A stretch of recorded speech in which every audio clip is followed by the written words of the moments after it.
بسم الله الرحمن الرحيم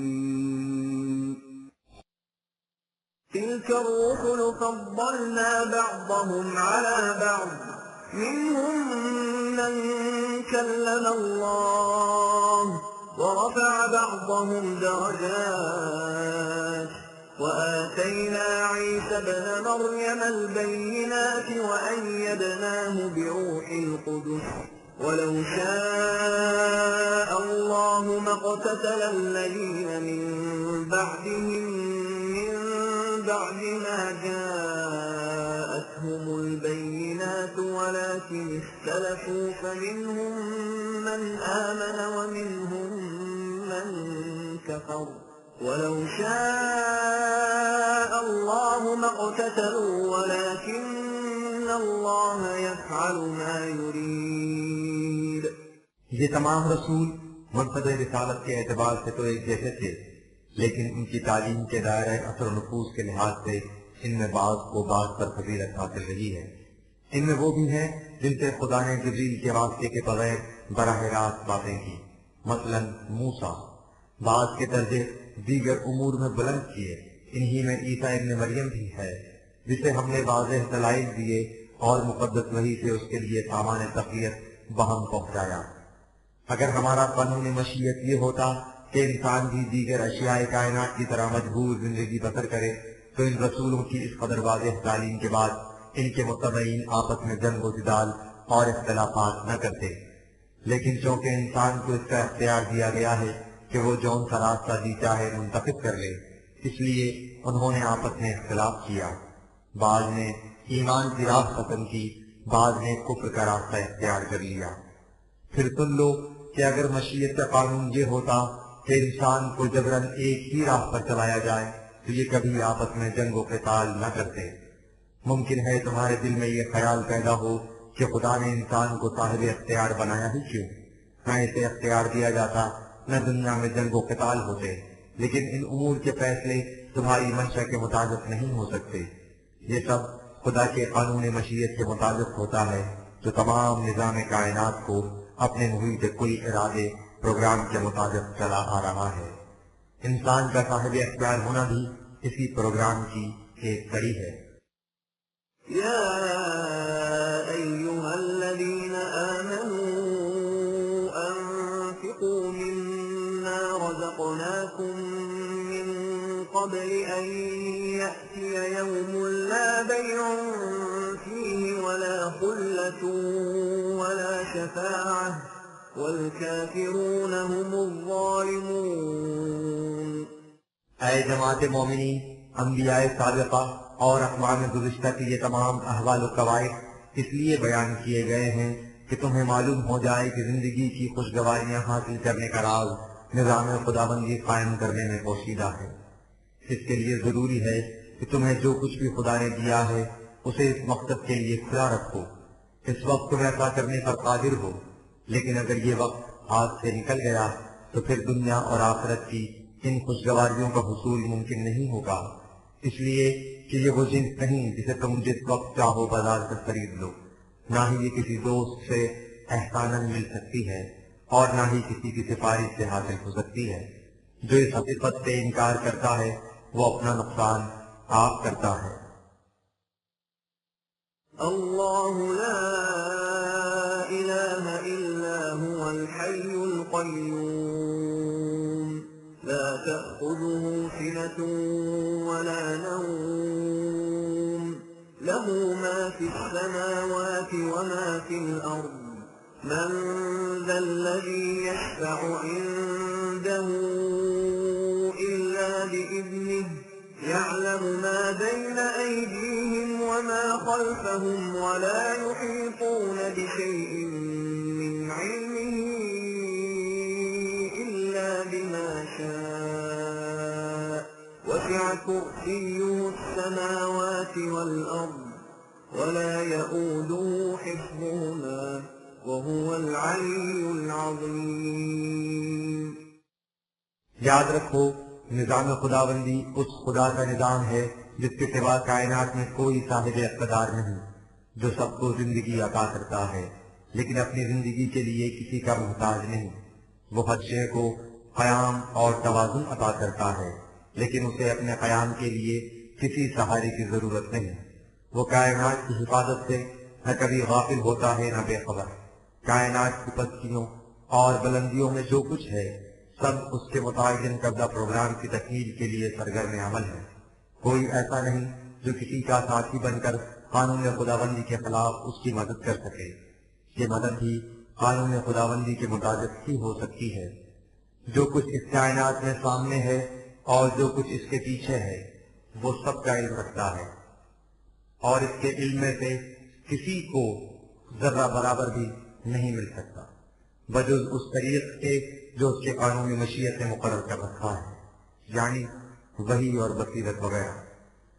اس کا علم و اقتدار کائنات کی پستیوں اور بلندیوں سب پر چھایا ہوا ہے، اور ان کی حفاظت و نگہبانی سے وہ کبھی تھکتا نہیں۔ یہ اس پر پتنگ گرا نہیں گزرتا۔ اس کا علم و اقتدار اور غلبہ و تسلط کائنات کی بنیادوں سے لے کر انتہائی بلندیوں تک کو محیط ہے۔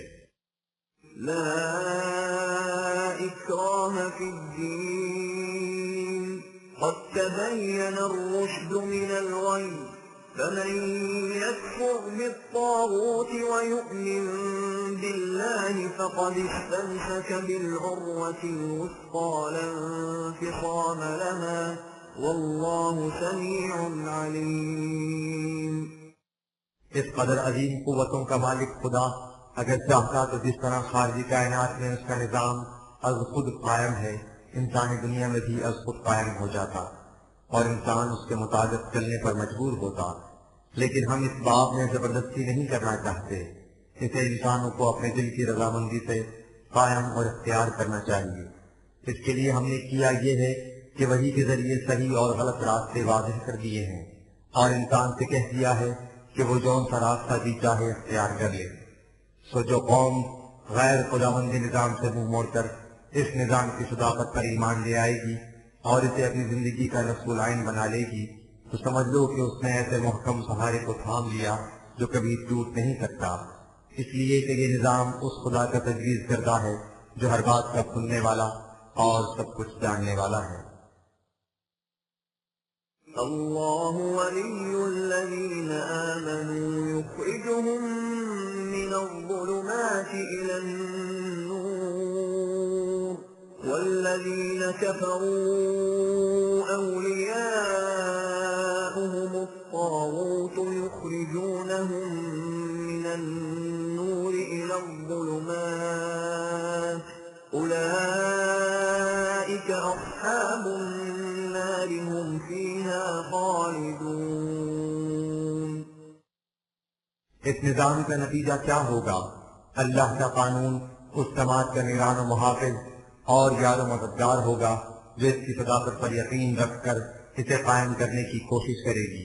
وہ انہیں غلط راستوں کی تاریکیوں سے نکال کر صحیح راہ کی روشنی میں لے آئے گا۔ ان کے برعکس جو لوگ اس نظام کی صداقت سے انکار کرتے ہیں ان کے معاملات دنیا کی سرکش غیر خداوندی قوتوں کے سپرد ہو جاتے ہیں جو انہیں صحیح راستے کی روشنی سے ہٹا کر غلط راہوں کی تاریکیوں کی طرف لے جاتی ہیں۔ ان تاریکیوں میں جہاں انسانیت کی کھیتی سلٹ کر راکھ کا ڈھیر ہو جاتی ہے اور اس تباہی سے نکلنے کی کوئی راہ باقی نہیں رہتی۔ أَلَمْ تَرَ إِلَى الَّذِي حَاجَّ إِبْرَاهِيمَ فِي رَبِّهِ أَنْ آتَاهُ اللَّهُ الْمُلْكَ إِذْ قَالَ إِبْرَاهِيمُ رَبِّيَ الَّذِي يُحْيِي وَيُمِيتُ قَالَ أَنَا أُحْيِي وَأُمِيتُ قَالَ إِبْرَاهِيمُ فَإِنَّ اللَّهَ يَأْتِي بِالشَّمْسِ مِنَ الْمَشْرِقِ فَأْتِ بِهَا مِنَ الْمَغْرِبِ فَبُهِتَ الَّذِي كَفَرَ وَاللَّهُ لَا يَهْدِي الْقَوْمَ الظَّالِمِينَ۔ اے جماعت مومنین، اس نظام کے قائم کرنے کی راہ میں تمہیں بڑی بڑی مشکلات نظر آتی ہیں اور بظاہر اس کے قیام کی کوئی صورت دکھائی نہیں دیتی، لیکن تاریخ کی شہادت سے جن میں کچھ پہلے بیان ہو چکی ہیں اور جو ایک اب سامنے لائی جا رہی ہیں تم پر یہ حقیقت واضح ہو جائے گی کہ ایسا ہونا ناممکن نہیں۔ پہلی مثال ابراہیم علیہ السلام کی ہے۔ جو اس دعوت کو لے کر اٹھا تو اور وہاں کا بادشاہ تک اس کا مخالف تھا۔ اس کی مخالفت علم و بصیرت اور دلیل و برہان کی بنا پر نہیں تھی، محض حکومت اور طاقت سے گھمنڈ پر تھی۔ جب ان میں بحث شروع ہوئی تو ابراہیم نے اس سے کہا کہ جس نظام کی طرف میں دعوت دیتا ہوں اس میں زندگی اور موت کے فیصلے قانون خداوندی کے مطابق ہوتے ہیں، کسی فرد کی مرضی کے مطابق نہیں ہوتے۔ اس نے کہا کہ جہاں زندگی اور موت کے فیصلے میری مرضی کے مطابق ہوتے ہیں، میری مملکت میں میرے اوپر کسی کا اقتدار نہیں۔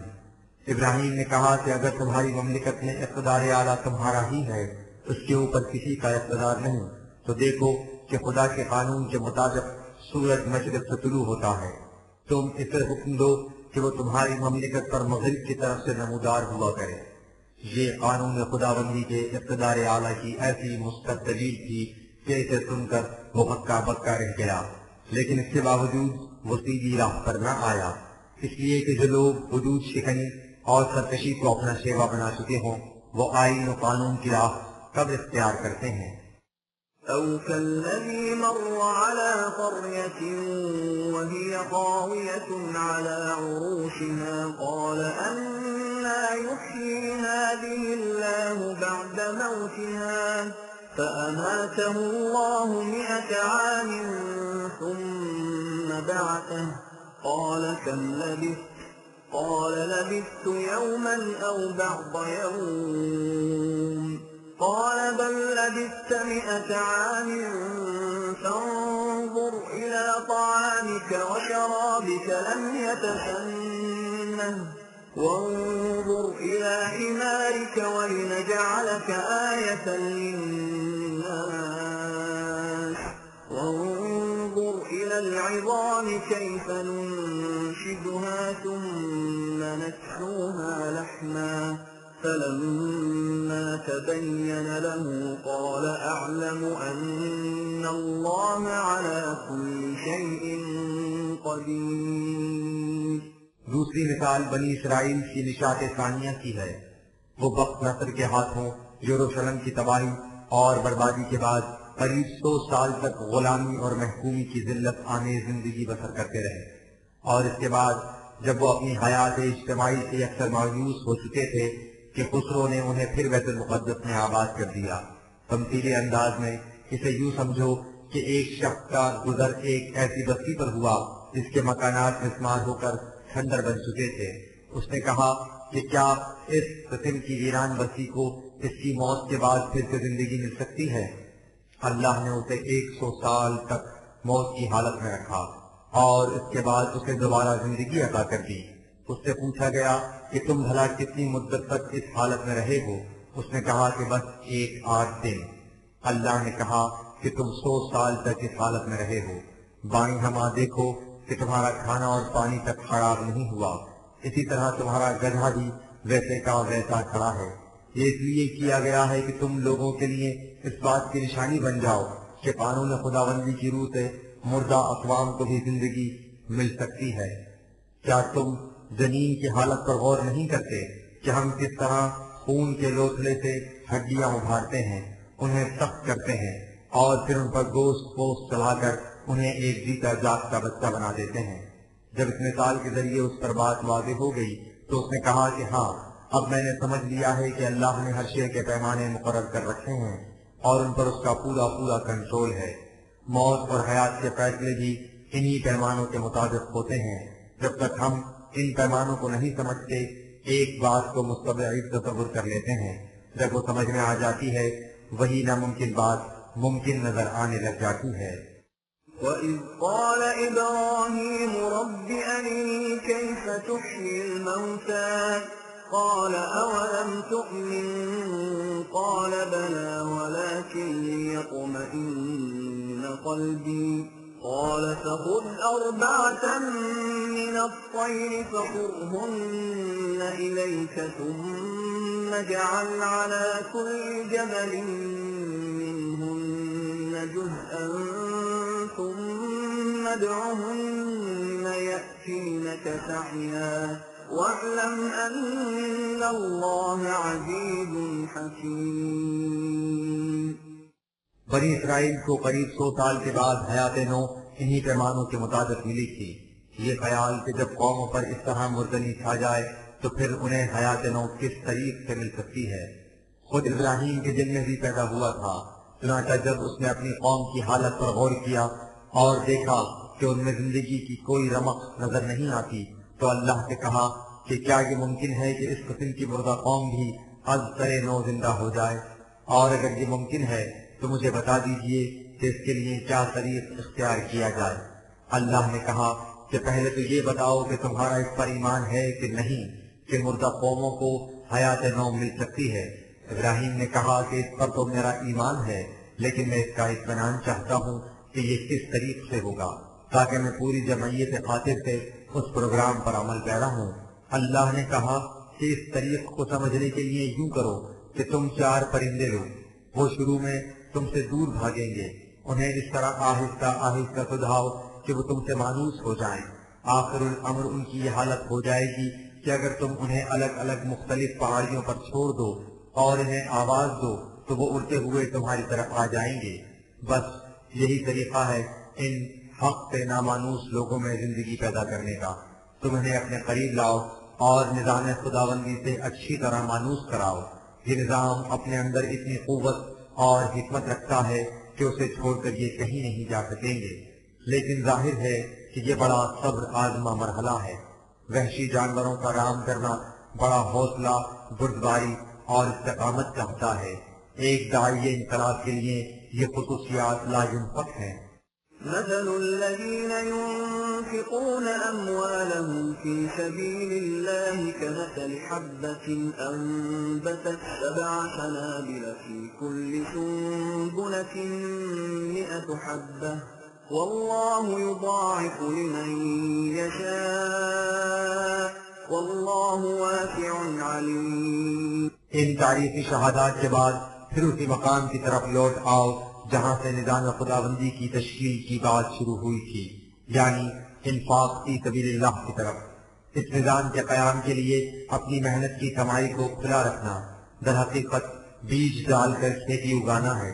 ظاہر بھی نگاہیں دیکھتی ہیں کہ بیج کا دانہ مٹی میں مل کر ضائع ہو گیا، لیکن کسان کی دور رس نگاہوں کو نظر آتا ہے کہ اسے ایک دانے سے کس قدر بال پیدا ہوں گی اور ہر بال میں کس طرح سینکڑوں دانے ہوں گے۔ اس طرح اللہ کا قانونی مشیت ہر اس قوم کے لیے جو اس پر عمل پیرا ہو ایک ایک کے 100 کر کے دیتا ہے، اس لیے کہ خدا کا قانون بڑی فراخیاں اپنے اندر رکھتا ہے اور یکسر علم و حقیقت پر مبنی ہے۔ الذين ينفقون أموالهم في سبيل الله ثم لا يتبعون ما أنفقوا منا ولا أذى لهم أجرهم عند ربهم ولا خوف عليهم ولا هم يحزنون۔ جو لوگ نظام خداوندی کے قیام کے لیے جو نوع انسان کی فلاح و بہبود کا ضامن ہے اپنی کمائی کو کھلا رکھتے ہیں اور اس کے بعد انہیں اس کا خیال تک بھی نہیں آتا کہ اس سے انہوں نے کسی پر احسان کیا ہے اور نہ ہی وہ اس سے دوسروں کے لیے خواہ مخواہ کی مصیبت بن جاتے ہیں، وہ شکریہ تک کے متمنی نہیں ہوتے، تو یہ وہ لوگ ہیں جن کی محنتوں کا معاوضہ اور قربانیوں کا صلہ اس نظام کے قیام کی شکل میں بائیں نمت ملتا ہے کہ انہیں نہ کسی خارجی خطرے کا خوف ہوتا ہے اور نہ داخلی کشمکش یا احتیاط کے خیال سے غمگینی اور افسردگی۔ قول معروف ومغفرة خير من صدقة يتبعها أذى والله غني حليم۔ جس دینے کے بعد انسان احسان جتا جتا کر دوسروں کے لیے مصیبت بن جائے، اس سے کہیں اچھا یہ ہے کہ وہ قاعدے کے مطابق اچھے انداز سے جواب دے دے اور اس طرح دوسروں کو اذیت رسانی سے محفوظ رکھے۔ یاد رکھو خدا کا نظام ایسی کمزور بنیادوں پر استوار نہیں ہوتا کہ ذرا ذرا کی کمی سے اس میں زلزلہ آ جائے۔ یہ اس خدا کا نظام ہے جو تمام کائنات سے بے نیاز اور اپنی قوتوں میں بڑا مستحکم اور بردبار ہے۔ يا أيها الذين آمنوا لا تبطلوا صدقاتكم بالمن والأذى كالذي ينفق ماله رئاء الناس ولا يؤمن بالله واليوم الآخر فمثله كمثل صفوان عليه تراب فأصابه وابل فتركه صلدا لا يقدرون على شيء مما كسبوا والله لا يهدي القوم الكافرين. اے جماعت مومنی، اگر تم نظام خداوندی کے قیام کے لیے کچھ دے کر احسان جتاتے پھرو اور دوسروں کے لیے مصیبت بن جاؤ تو اس سے تمہارا انفاق تعمیری نتائج کے بجائے تقریبی نتائج پیدا کرنے کا موجب بن جائے گا. دیکھنا تم نے ایسا نہ کرنا. یہ کچھ تو وہی شخص کر سکتا ہے جسے قوانین خداوندی کی صداقت اور مستقبل کی زندگی پر یقین نہ ہو، لیکن اس خیال سے کہ میں نے انہی لوگوں میں رہنا ہے اس لیے ان سے بنا کر رکھنا ضروری ہے، اس مد میں کچھ دے دے.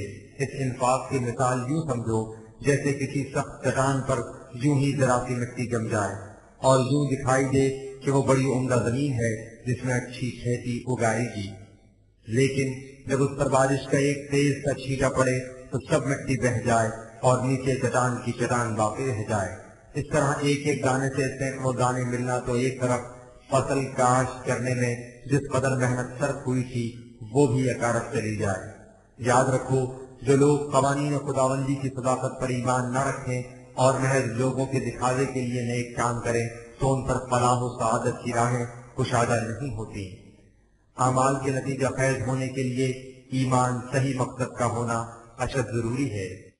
ومثل الذين ينفقون أموالهم ابتغاء مرضات الله وتثبيتا من أنفسهم كمثل جنة بربوة أصابها وابل فآتت أكلها ضعفين فإن لم يصبها وابل فطل واللہ بما تعملون بصیر.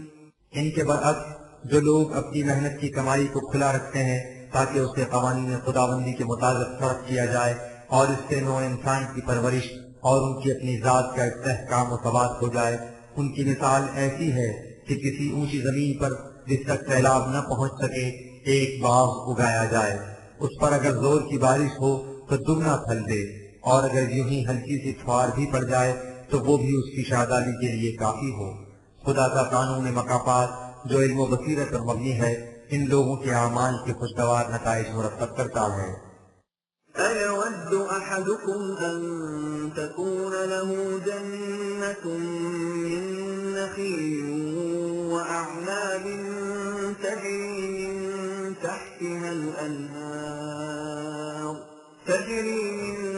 تحتها الأنهار له فيها من كل الثمرات وأصابه الكبر وله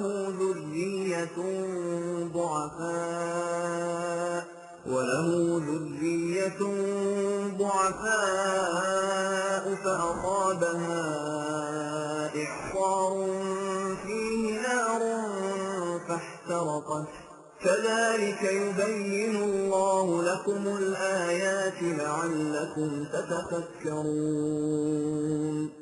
ذرا سوچو کہ تم میں سے کوئی شخص بھی اس بات کو پسند کرے گا کہ اس کے پاس کھجوروں اور انگوروں کا باغ ہو جس میں پانی کی ندیاں رواں ہوں تاکہ وہ سرسبز و شاداب رہے، اس میں کثرت کے پھل آئے اور یوں اس شخص کی اپنی اور اس کی اولاد کی زندگی خوشحالی میں گزرے، لیکن اس کے بعد جب وہ بوڑھا ہو جائے اور اس کے بچے چھوٹے چھوٹے ہوں این اس وقت جھلسا دینے والی آندھی کا ایک بگولا اٹھے اور سارے باغ کو تباہ کر کے رکھ دے.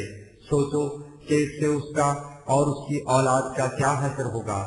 بعین ہی یہی حالت ان لوگوں کی جو صرف انفرادی مفاد عاجلہ پر نگاہ رکھتے ہیں اور مستقبل کے متعلق کچھ نہیں سوچتے.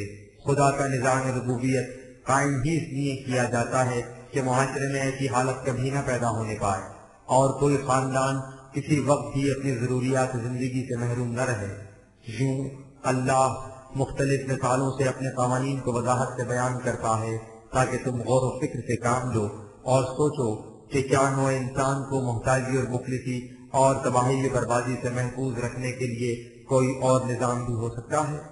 يا أيها الذين آمنوا أنفقوا من طيبات ما كسبتم ومما أخرجنا لكم من الأرض ولا تيمموا الخبيث منه تنفقون ولستم بآخذيه إلا أن تغمضوا فيه واعلموا أن الله غني حميد. لہذا اے جماعت مومنین، تم زمین کی پیداوار میں سے بھی اور اپنی صنعت و حرفت سے جو کچھ کماؤ اس میں سے بھی بہترین حصے کو نظام ربوبیت کے قیام کے لیے کھلا رکھو. اس قسم کا بھولے سے بھی ارادہ نہ کرو کہ اس مد میں ایسی نکمی چیزیں دے دی جائیں جنہیں تم ان کی اصل قیمت پر خریدنے کے لیے تیار نہ ہو، بلکہ ان میں نفس کی وجہ سے ان کی قیمت کم کراؤ. یاد رکھو خدا کا نظام ایسا نہیں کہ وہ بھیک مانگتا پھرے اور تم اس کی جھولی میں بچے کھچے ٹکڑے ڈال دو. بے نیاز اور ہر قسم کی ستائش کا سزاوار ہے. وہ تم سے جو کچھ مانگتا ہے تمہارے فائدے کے لیے مانگتا ہے، اپنے لیے نہیں مانگتا. الشيطان يعدكم الفقر ويأمركم بالفحشاء والله يعدكم مغفرة منه وفضلا والله واسع عليم. اس مقام پر یہ بھی سمجھ لو کہ تمہارے انفرادی مفاد کے خیالات تمہیں یہ کہہ کر ڈرائیں گے کہ اگر تم نے سب کچھ دوسروں کے لیے دے دیا تو تم مفلس اور نادار ہو جاؤ گے. کل کو تم پر برا وقت آ گیا تو کیا کرو گے؟ اس لیے تم اپنا پیسہ اپنے پاس رکھو. لیکن یاد رکھو خدا کا نظام ربوبیت تمہیں ہر قسم کے احتیاج سے محفوظ رکھنے اور خوشحالی کی زندگی بسر کرانے کی ضمانت دیتا ہے، اور یہ ضمانت اس بنا پر دیتا ہے کہ یہ نظام اس خدا کا ہے جو بڑی وسعتوں کا مالک ہے اور اس کی ہر بات علم و حقیقت پر مبنی ہے. يؤتي الحكمة من يشاء ومن يؤت الحكمة فقد أوتي خيرا كثيرا وما يذكر إلا أولو الألباب. لیکن یہ باتیں اس عقل کی روح سے سمجھ میں نہیں آ سکتی جس کا کام ایک فرد کے ذاتی مفاد کا تحفظ اور اس کے سطحی جذبات کی تسکین ہو. یہ وحی پر مبنی حکمت کی روح سے سمجھ میں آ سکتی ہیں جو خدا کے قانون مشیت کے مطابق انبیاء کرام کو ملتی ہے اور ان کی وساطت سے دوسرے انسانوں کو. جس قوم کو یہ حکمت ربانی مل جائے اسے زندگی کی خوشحالیاں اور اختیارات کی وسعتیں بے حد و حساب مل جاتی ہیں. لیکن اس بات کو وہی لوگ اپنے پیش نظر رکھ سکتے ہیں جو جذبات سے الگ ہو کر عقل و بصیرت سے کام لیں. وما أنفقتم من نفقة أو نذرتم من نذر فإن الله يعلمه وما للظالمين من أنصار. جو کچھ تم خرچ کرنے کی چیزوں سے خرچ کرتے ہو یا جو کچھ تم مالی امداد کے علاوہ دیگر امور میں اپنے اوپر واجب قرار دے لیتے ہو تو ان میں سے ہر بات خدا کے قانون مکافات کی نگاہوں میں ہوتی ہے اور وہی تمہارا معید اور مددگار ہوتا ہے. وہ ان کا حامی و ناصر نہیں ہوتا جو قوانین خداوندی سے سرکشی کرتے ہیں. إن تبدوا الصدقات فنعما هي وإن تخفوها وتؤتوها الفقراء فهو خير لكم ويكفر عنكم من سيئاتكم والله بما تعملون خبير. جو کچھ تم اجتماعی ضروریات کے لیے دیتے ہو اسے کھلے بندوں دو تو بھی اچھا ہے، اور اگر نظام کے ابتدائی مراحل میں اسے اہل حاجت تک چپکے سے پہنچا دو تو بھی ٹھیک ہے. یہ چیزیں ہر صورت میں تمہاری ناہمواریوں اور کمزوریوں کو دور کر دیں گی، اور ایسا ضرور ہو کر رہے گا کیونکہ خدا کا قانون مکافات تمہارے ہر عمل سے باخبر ہے. ليس عليك هداهم ولكن الله يهدي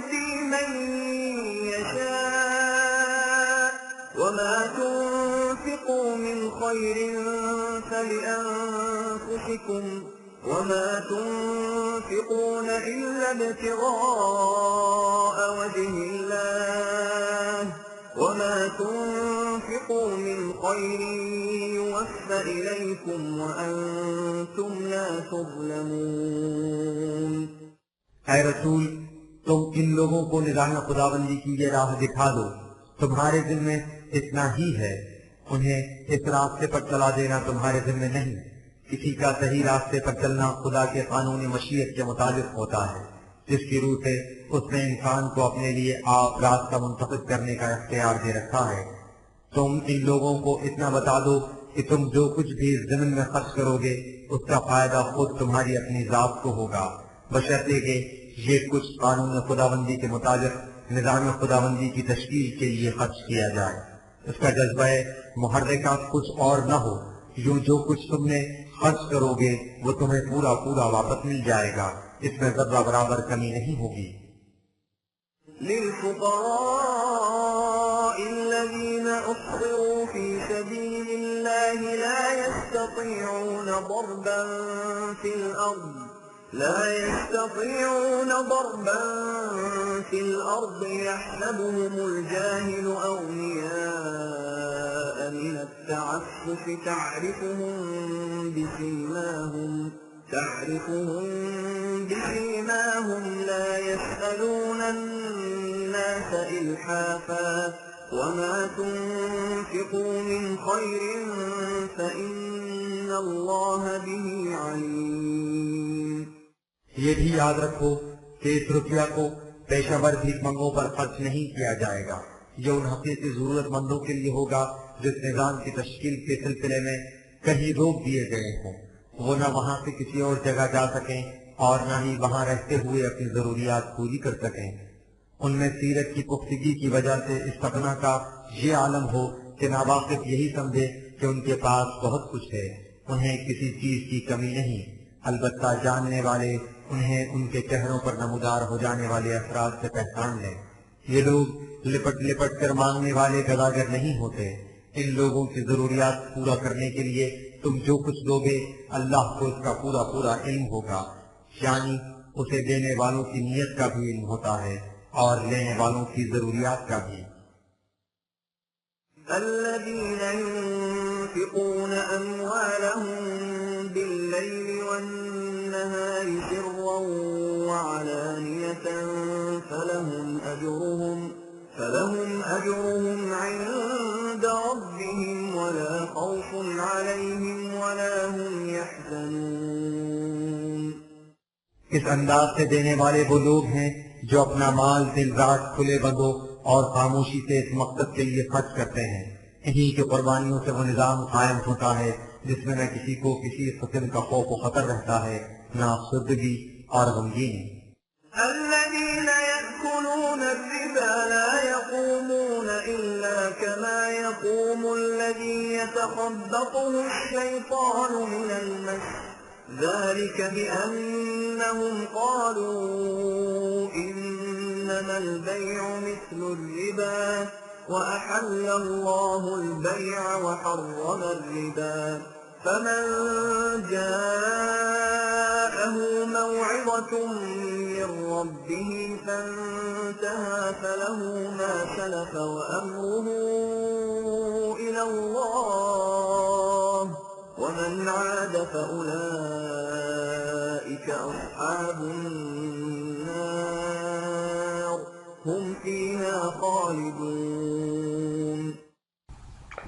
ایک طرف تو یہ لوگ ہیں جو اپنا پیٹ کاٹ کر ضرورت مندوں کی ضرورت کو پورا کرتے ہیں، اور دوسری طرف وہ لوگ ہیں جو دوسروں کو قرض دیتے ہیں تو ان کی احتیاج سے فائدہ اٹھا کر جتنا دیتے ہیں اس سے زیادہ وصول کرتے ہیں.